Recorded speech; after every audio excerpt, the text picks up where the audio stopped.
Die Wiesn ist super, die Mädels sind super und wenn ich jetzt ein Mädel besonders erwähnen sollte, dann ist es die liebe Elisabeth. Elisabeth, hallo. Hallo. Du machst bei einem super Gewinnspiel mit, die schönste Münderin bei der Zeitung, bei der TZ. Genau, TZ Genau. Wiesenmadel. Und du bist also in meinen Augen bist du die Nummer 1. Danke. Du bist uns in die letzten 10 gekommen, das ist ja der Wahnsinn. Der Hammer, die 10 schönsten Mädel, Wiesenmädel, TZ, also Münchner, da müssen wir abstimmen. Und wenn wir schon die Wahl haben, nicht bloß heute die CDU, CSU, SPD oder irgendjemand zu wählen, heute haben wir die zur Wahl die Elisabeth. Elisabeth, jetzt lese ich mal vor. Elisabeth aus Unterbiberg.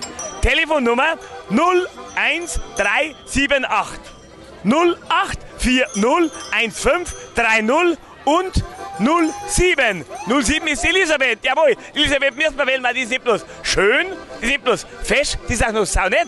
Und saunett ist in Bayern die schönste in München, die schönste der Gefühle. Aber wir haben noch SMS. Und da müssen wir, das musst du jetzt sagen. Genau, die 07 einfach an die 52020 schreiben.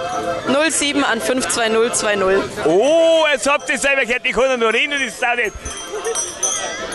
Es kriegt ihr von mir ein Bussel mit dem Bussel. Das ist ein Glücksbringer für die kommende Wahl bei der TZ und bis Mittwoch. Genau. Bis Mittwoch, also Montag, Dienstag, Gas geben, Burschen. Habt ihr das feste Mädel gesehen? Also mehr kann ich nicht sagen. Lieb, fesch und nett zugleich. Also was wollen wir denn mehr? Die schönste Münderin haben wir neben uns von der TZ Tageszeitung. Kaufen und abstimmen. Hau jetzt weg. Viel Glück. Dankeschön. Bitte schön, schaut sie so.